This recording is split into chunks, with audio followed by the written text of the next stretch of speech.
l'exaspération, la colère, la détermination. Ces images ont été prises ce matin, aujourd'hui. Ceux qui connaissent Goma se rendent compte que Ezali n'a grande barrière. Donc, ceux qui, policiers, la population, na Rwanda. N'eût été ces policiers, cette population aurait aujourd'hui traversé au Rwanda. Et son cahier de charges est clair. Face à une sorte de laxisme des autorités de Kinshasa, la population décide de se prendre en charge. Face aux agressions cycliques du Rwanda, la population a décidé, à partir des Goma, de transmettre un message au pouvoir de Kinshasa. Pour la population, on va suivre ça. On va suivre ça. La population a un cahier de charges, on ne peut plus clair. Vous devez couper toute relation diplomatique avec le Rwanda. Vous devez fermer les frontières. Vous devez renvoyer l'ambassadeur du Rwanda, Vincent Karega.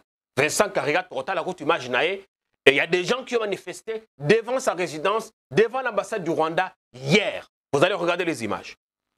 Et par-dessus tout, population à Goma, ici pouvoir à Kinshasa, et Sengeli vont déclarer guerre. La bandeko ya Rwanda. Vous devez déclarer la guerre au Rwanda. Ce n'était qu'un extrait de image au cours de l'émission. Ça s'appelle de l'exaspération. Cri de colère. Il faut faire attention avec un peuple qui en arrive à ce point-là. Il faut faire très attention. Il faut faire attention avec un peuple qui perd de l'espoir et qui décide de se prendre seul en charge. Peuple est aboyé. On ne souhaite pas en arriver là. Il faut que les autorités récupèrent très vite la situation. Et j'espère que le message est arrivé au Rwanda. J'espère que le message est arrivé à Kigali. J'espère que M. Kagame, qui a ses infiltrés à Goma, suivait cette manifestation en temps réel. Le message est arrivé. Mais quid? Après, qu'est-ce qui va se passer? Après cette manifestation, je vais y revenir. Je reviendrai parce que, en ce moment, le M23 ne contrôle pas Bunagana. Et je vais vous expliquer au cours de l'émission pourquoi M23 a préféré contrôler la cité Bunagana. Pourquoi Bunagana est un centre névralgique. Pourquoi Bunagana est si stratégique. Je vais y revenir. Mais le M23 contrôle aussi Karisimbi. Le M23 contrôle Tchanzu. Le M23 contrôle Mikeno. Et une source sécuritaire citée par des médias locaux, Balobi, la position de M23, la prochaine cible, la prochaine attaque sera lancée sur les territoires de Rutshuru. Pourquoi Rutshuru? Je vais y revenir aussi. Et nous allons tirer les conséquences. Parce que le Parlement, au Parlement, vous allez suivre Pépé, un citoyen Mbosso. Hier, les députés se sont déchaînés eux aussi. À lobby, Pépé Mbosso, vous allez les suivre à lobby. Toko ratifié accord avec l'Ouganda. Parce que l'Ouganda est complice. Parce que l'Ouganda travaille avec le Rwanda. Ça, c'est l'Assemblée nationale. Et c'est en ce moment-là qu'un ministre était là pour la coster dans parlementaire va ratifier accord avec le Rwanda, l'Ouganda. Pendant qu'il est démontré que l'Ouganda est complice et démèche. Président et Assemblée nationale à Lomé, vous allez comprendre ce qu'il a dit. Peut-être c'est sa manière de parler, mais ça manquait de fermeté. Et depuis que l'Assemblée nationale l'a dit, parce que jusque-là, il n'y avait pas encore de sources officielles qui pointaient du doigt l'Ouganda. L'Assemblée nationale l'a fait. Et qu'est-ce que notre gouvernement a fait? Oh non, non, non, non, ne vous inquiétez pas. Bango va être préoccupé par 2023. Pendant que Bisso, l'agression Zakuna, Bango va être l'investiture, prestation de serment à juge constitutionnel. Quelque chose qui n'a pas d'urgence, d'autant plus que Salemi, largement en retard, c'est une cérémonie qui était censée être organisée depuis le mois d'avril de l'année 2021. De l'année 2021. On revient aujourd'hui. Sans urgence, on préfère s'y atteler. Autant qu'on préfère un concert. J'ai entendu quelqu'un justifier pourquoi il faut qu'on sert Yawenge Salema. Non, on va récolter l'argent pour la cotine de la militaire. Ce qui n'était pas l'objet initial de ces concerts. Et jusque-là même, le produit, aucune personne n'a déclaré quelque chose allant dans ce sens, sauf des sources non officielles. Je vais y revenir. Avant tout, je voudrais vous saluer tous. Je préférais commencer l'émission avec la rage de la population à Goma. C'est important. Il faut qu'on s'approprie. Il faut que les Congolais s'approprient la question de l'Est. L'Est du Congo, le Congo, disais-je, est un tout, dont l'Est est une partie importante. On ne peut pas nous amputer de l'Est du Congo. On ne peut pas accepter qu'une partie infime soit telle que notre territoire soit occupé par des agresseurs et que nous, on a Kinshasa, Tozala, Tozako Fete, Tozala, Tozako Mela, Tozako Bina, Tozala insouciant, Tozala, j'ai envie de dire, voilà, insouciant. Non, on ne peut pas accepter ça. Recevez mes salutations chez vous. Recevez mes salutations distinguées. Mes attentions particulières. Je vous aime beaucoup, mes chers followers de Non à la Balkanisation TV. La question de l'Est nous intéresse, nous, au plus haut point. Parce que notre cahier des charges, le cahier des charges de cette émission Ali, combattre la écolo, qu'on dénoncer ma fauteur de troubles. Tous ceux qui viennent ou qui ont le plan à balkanisation en Bokanabiso. Plus que jamais, notre pays est menacé. Si hier, les agresseurs agissaient sous couvert, sous d'autres labels, aujourd'hui, ils ont signé un choc frontal. Sokilobi, le Rwanda s'est caché derrière d'autres groupes armés. Le Rwanda en a marre maintenant de se cacher derrière M23, de se cacher derrière tel ou tel autre. Le Rwanda nous attaque frontalement maintenant. Au point qu'ils sont arrivés jusqu'à revendiquer la prise de Bunagana. Le Rwanda nous attaque. L'Ouganda nous attaque. Mais vous allez suivre Pépé Mbosso. Après ce qu'il a dit, nous continuons toujours. Il y a toujours des militaires ougandais chez nous qui, entre guillemets, prétendent mener des opérations avec le FARDC au Nord Kivu, à Nituri. Mais ici, l'Assemblée nationale a dit que Mokonzi, la personne qui patronne ces troupes-là chez nous, le fils de M. Museveni, a signé un pacte avec Kagame. Et ça, nous, on n'a pas attendu que ce soit l'Assemblée nationale qui le dise. Nous le disions depuis toujours. Depuis toujours, nous le disions. Nous le dénoncions depuis toujours. Comme toujours, eux, ils prennent la situation en retard. Et à la fin, nous allons tirer les conséquences, les responsabilités des uns et des autres dans cette détérioration de la situation sécuritaire dans notre pays. Comme je disais, recevez mes salutations distinguées. On vous aime beaucoup.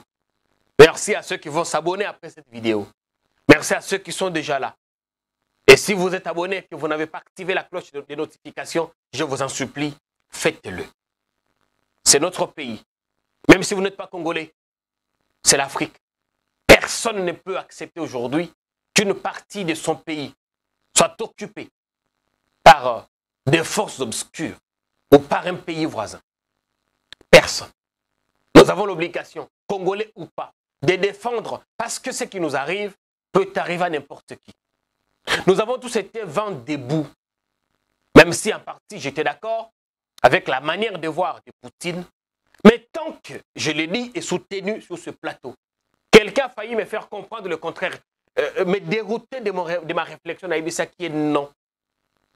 Ce que Poutine fait, c'est vrai, il règle des comptes aux Occidentaux, aux Américains, aux Français, à l'Union européenne. Je veux bien. Ce qu'il fait, il protège son pays. Je veux bien. Mais par le fait qu'il est entré dans un pays étranger, dans un pays voisin, qui est souverain pour y mener des opérations militaires, cela ne peut pas être soutenu. Et la communauté internationale nous a poussé justement à soutenir l'Ukraine. Comment expliquer que le Rwanda et au Congo, ils mènent des opérations militaires, contrôlent un poste névralgique sans qu'il y ait une forte mobilisation pour le Congo. Le Rwanda est en train de tuer au Congo. Le Rwanda nous tue nos compatriotes, pille nos minéraux de façon systématique. Silence au niveau de la communauté internationale. Je voudrais tout maintenant de côté la image. Regardez comment la population était en colère aujourd'hui dans les rues de Goma. La colère, la rage, le ras-le-bol, l'exaspération, l'indignation, la désapprobation. Je n'ai pas assez de vocables pour désigner ce qui s'est passé aujourd'hui à Goma. Je voudrais qu'on regarde ça. Les conquistants vont tirer la image. Bon, on va tout tirer la leçon.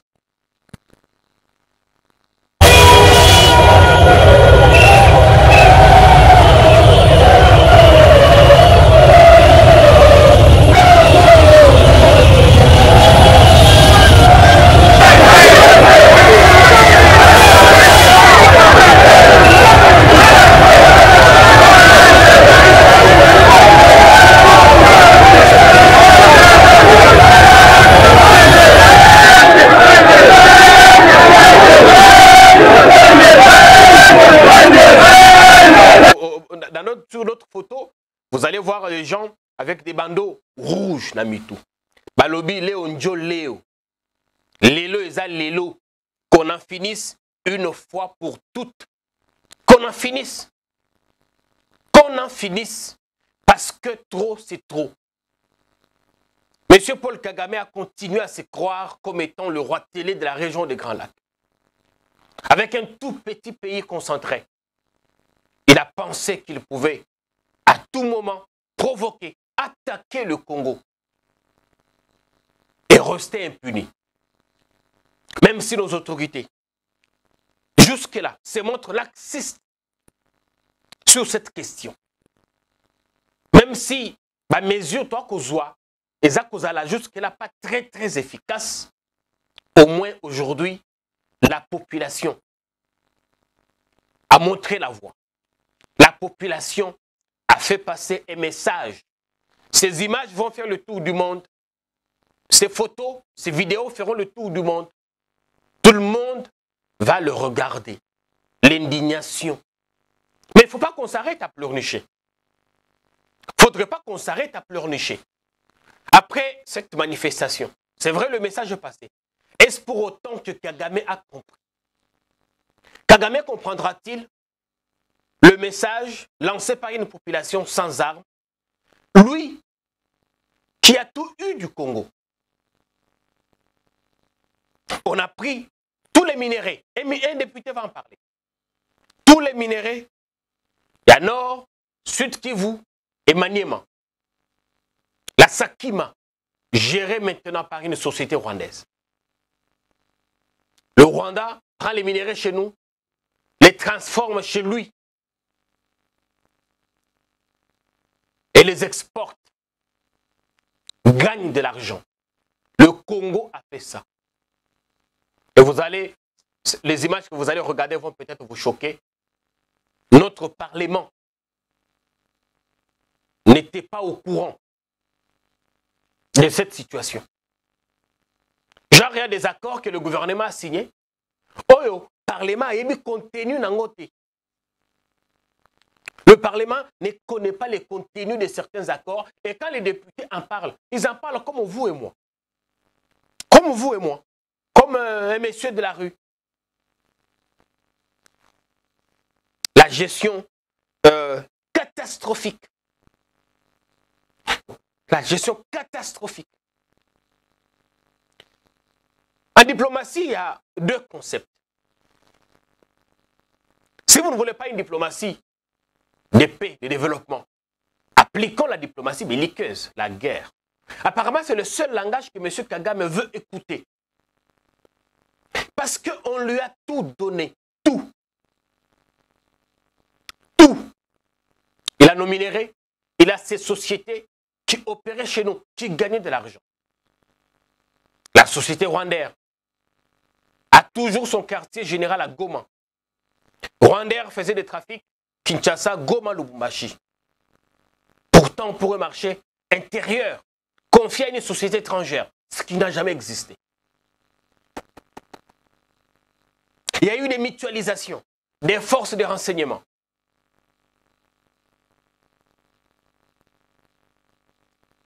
L'ANR de la RDC, les services de renseignement du Rwanda, ils ont travaillé. On est même allé jusqu'à accepter, il y a eu cet accord, je ne sais pas s'il a été appliqué ou pas, cet accord où il était prévu que la police rwandaise débarque chez nous à Goma pour traquer les terroristes. Or, les terroristes, ils sont rwandais. Mais vous les voyez, non? Terroristes, ils sont rwandais. Ils sont Kagame. J'essaie de faire la part des choses. Je ne veux pas dire que tous les Rwandais sont des terroristes. Non. Je ne sais pas de dire que tous les Rwandais sont le M23 non plus. Mais il y a quelques Rwandais soutenus par le président Kagame qui sèment terreur et désolation chez nous. Terreur et désolation chez nous. Le M23 contrôle la cité de Bunagana, contrôle Karisimbi, contrôle Tchanzu, contrôle Mikeno. J'ai dit au début de l'émission que la prochaine cible c'est Rutshuru. Et à Bunagana, pillage systématique ces dernières 48 heures. Et pourquoi Bunagana? Parce qu'il y a des entrepôts qui contiennent des minéraux là-bas. Ils ont commencé là-bas. C'est comme ça ils ont procédé à un pillage systématique. Tous les minéraux importés.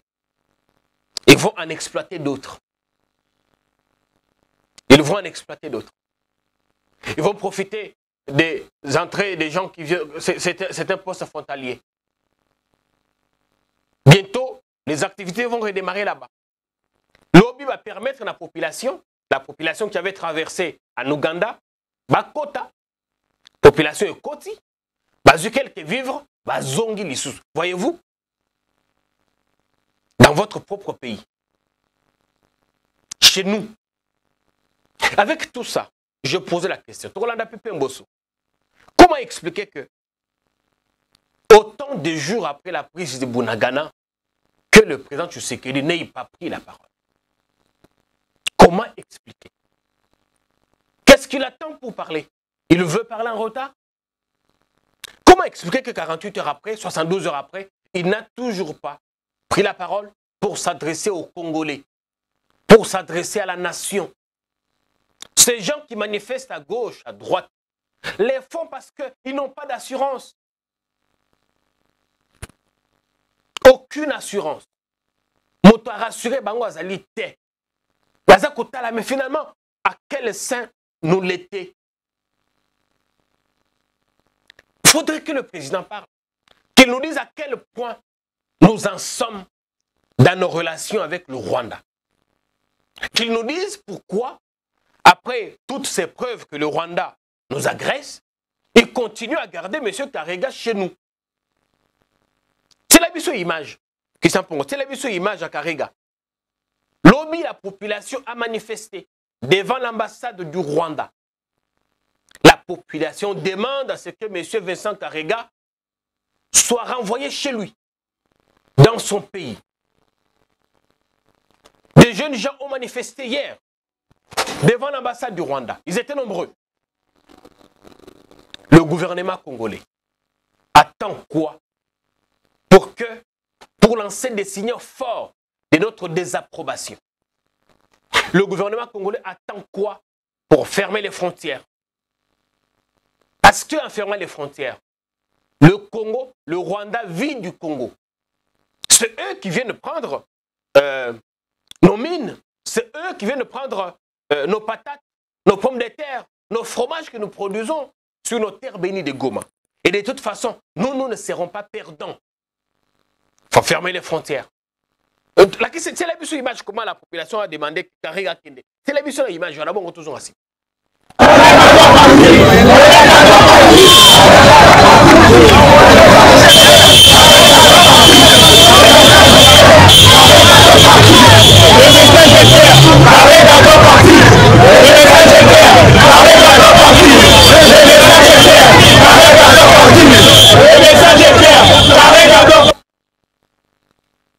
Karega doit partir. Population à lobby. On va dire non, non, la population ne maîtrise pas certaines questions stratégiques et tout ça. Là, c'est le vœu de la population. Aussi parce que ces messieurs étaient un sulfureux personnage. J'ai déjà rappelé ici, c'est que feu général Kaimbi avait dit déjà au président Tshisekedi en 2019 sur l'accréditation de l'ambassadeur Karega. L'homme qui a fait des spectacles en Afrique du Sud. Je ne reviendrai pas. Autant à Goma, le message a été clair. Il faut renvoyer Karega dans son pays. Ce serait un signal fort de notre détermination à en découdre avec le Rwanda. Il faut fermer les frontières. Il faut déclarer la guerre au Rwanda. Déclarer la guerre et faire la guerre. Et jamais, je n'ai jamais vu les Congolais aussi mobilisés, aussi déterminés à en finir une fois pour toutes. On en a marre. Ça fait des années, des décennies que le Rwanda n'a fait que nous narguer. Et même du temps de Kabila, on n'en était pas arrivé là. Ils ont opéré sous couvert, il y avait des rapports, des dénonciations, mais pas aussi de façon claire. Pas aussi de façon claire. Ça tombe bien, parce que j'étais très inquiet. La Cour européenne des droits de l'homme a interdit à ABC Neko Boris Johnson, Premier ministre britannique,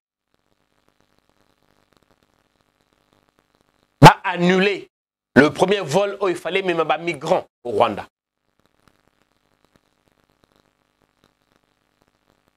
Ce premier vol n'a pas pu décoller. Les migrants sont descendus. Il fallait donc déjà lobby. On devrait avoir des centaines de migrants au Rwanda. Qu'est-ce qui ne nous dit pas que l'idée, à travers cette histoire, c'était recruter encore ces gens-là pour la côté à Bango, au front. Ceux qui cherchent la balkanisation du Congo n'ont pas totalement désarmé. Et ils y travaillent. Ils y travaillent. C'est le moment que les autorités congolaises en profitent aussi pour mener des lobbies. Expliquer qu'on ne peut pas envoyer des migrants dans un pays qui agresse un autre. Il y a risque que ces migrants soient utilisés comme des combattants. Est-ce que nous sommes là? Est-ce que nous y travaillons? Notre lobby est où? C'était le premier vol annulé ou reporté. Mais pour combien de temps? Combien de temps cela pourrait prendre encore? Mais dans notre temps, si on ne peut pas gérer ce qui est très loin, regardez ce qui se passe autour de nous. De côté c'est l'Abisso Pepe Mbosso avec les autres députés. C'est l'Abisso Imagina bon Nganazon Asima pour nous commenter. Entretenu avec le ministre des Affaires étrangères. D'ailleurs, il était d'accord avec nous avant même que ceci nous arrive. Avant que ces troupes fassent ce qu'ils ont fait. Avant. Nous avons dit, à la suite du pacte que le fils a signé avec le Rwanda, nous, on ne laisse pas passer cet accord. Nous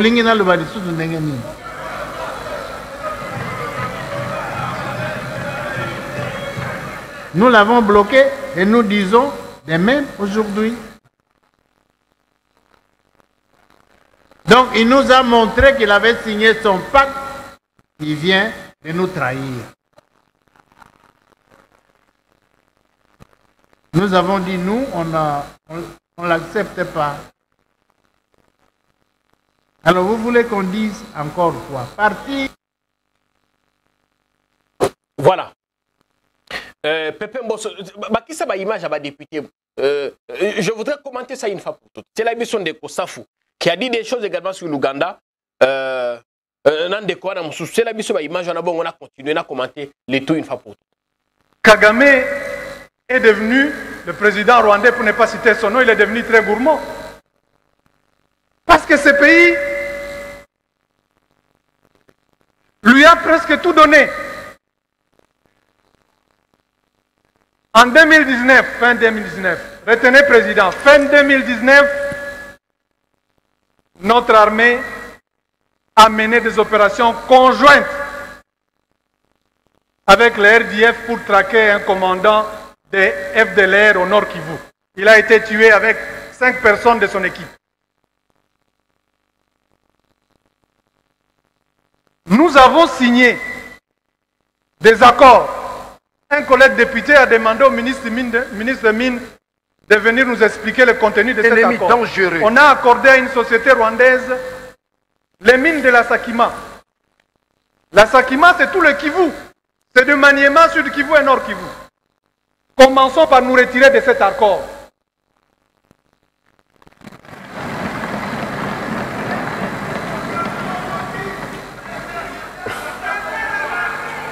Et donc,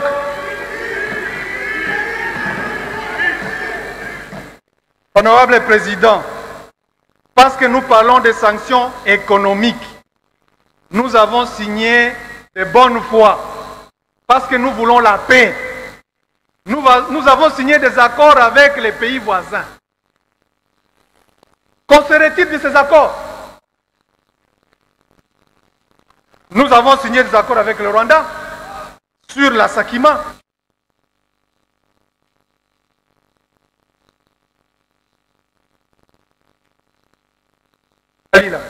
Ils n'ont pas de l'or.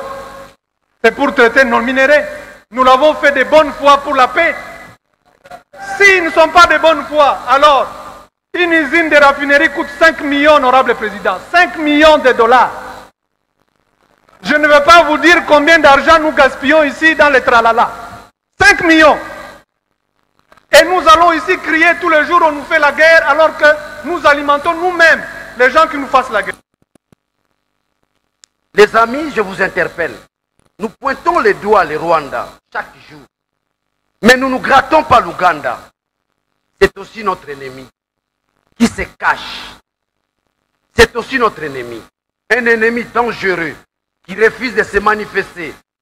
Il est vraiment dangereux. À la longue, donc, que l'Ouganda aussi nous fait du mal. Mais nous allons ratifier. J'aimerais poser quelques questions. Je ne suis pas loin de mon collègue Kabange Numbi. Quelle est l'urgence de toutes ces ratifications? Le contenu de ces accords avec l'Ouganda, je suppose a priori le gouvernement a le contenu. Qui nous donne le contenu, vous en avez déjà. Parce que vous connaissez le contenu. Aussi une petite question qui peut concerner le gouvernement, madame. L'état de siège nous a apporté quoi? Nous avons besoin d'une explication rationnelle là-dessus.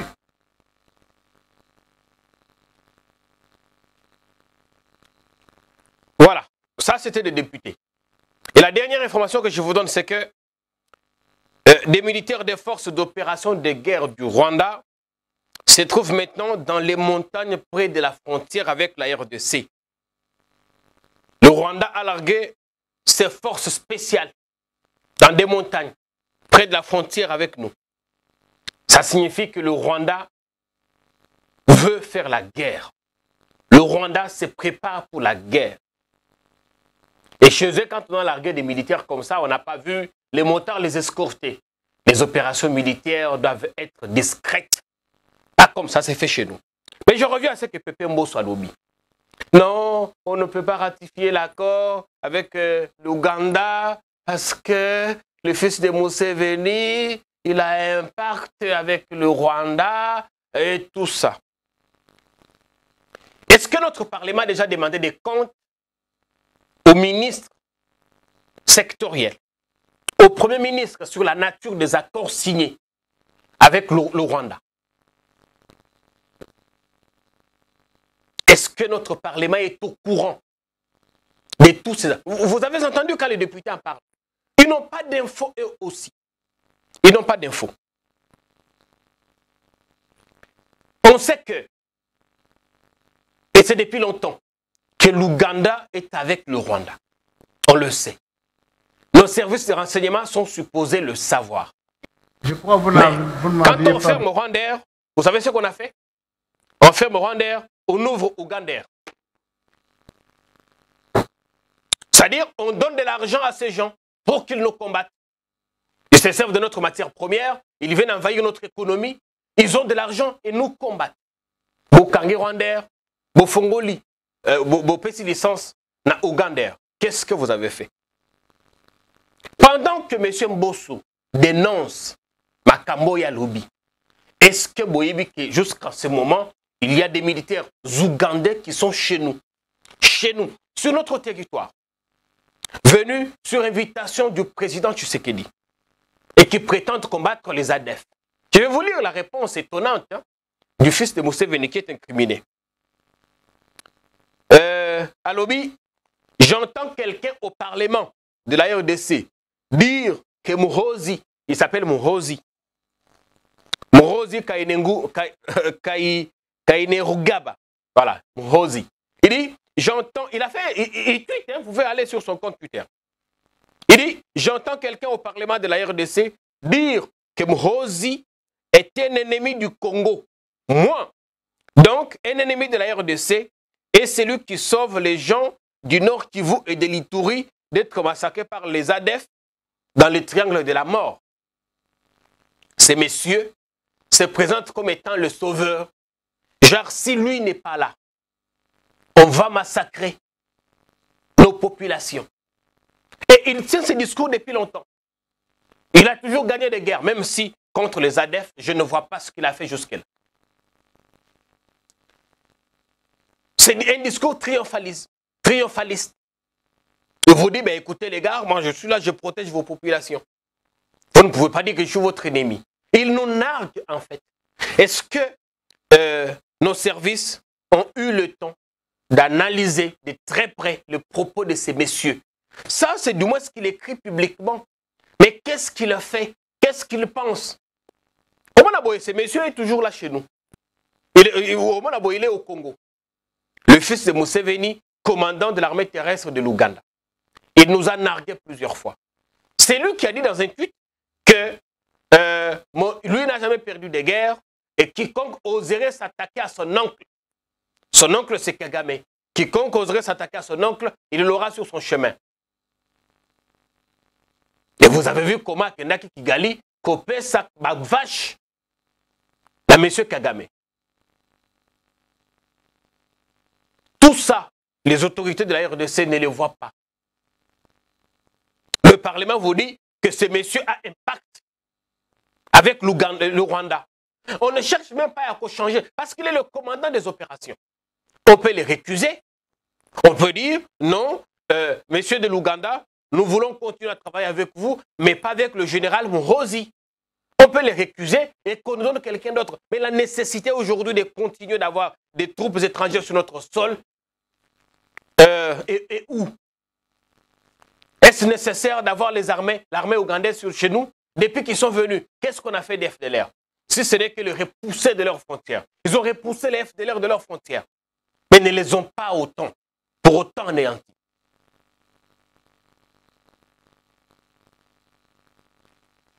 Il est toujours là, intouchable.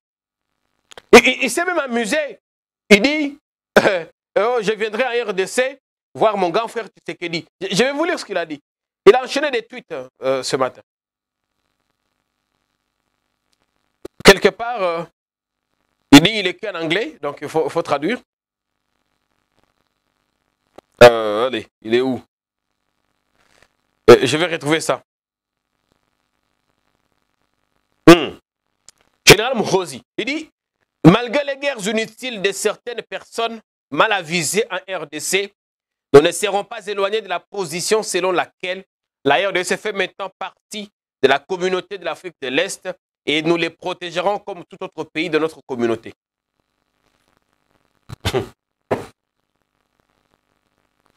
J'espère que vous comprenez bien. Ces messieurs nous narguent, se moquent de nous. Si on veut continuer à travailler avec l'Ouganda, même si c'est plus nécessaire, L'Ouganda est notre agresseur, fait partie de ceux qui complotent contre la RDC. Il est temps que les troupes rwandaises retournent d'où elles sont venues et que ceux qui les ont fait venir payent la facture. Payez la facture, faites rentrer ces troupes.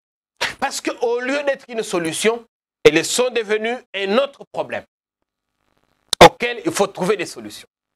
Et la solution à ce stade, parce que la vérité c'est que nous ne savons même pas combien d'éléments de l'armée ougandaise sont entrés chez nous. On ne sait même pas, j'espère que l'armée en sait quelque chose.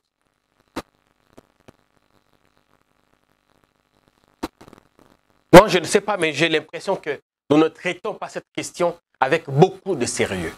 Il y a des efforts qui sont faits. Je salue particulièrement le travail des militaires au front. Ils se battent, ils se donnent corps et âme. Mais, j'ai l'impression que les politiques ne font pas leur part. Et tout ça, s'il faut tirer des leçons, c'est la mauvaise gouvernance, l'incompétence, des décisions irréfléchies qui n'ont pas été savamment analysées pour comprendre. On sait créer des problèmes là où il n'y en avait pas. Si on n'avait pas signé ces accords avec le Rwanda. Peut-être au moins la Boéza, respecter en côté. Nous ne pouvons pas hypothéquer nos ressources naturelles. Nous ne pouvons pas. Malheureusement, on l'avait déjà fait. Ah. Allez, je vous laisse par là. Avec beaucoup de peine, beaucoup d'émotion. Courage à nous. Tenons bon, nous y arriverons. Salut.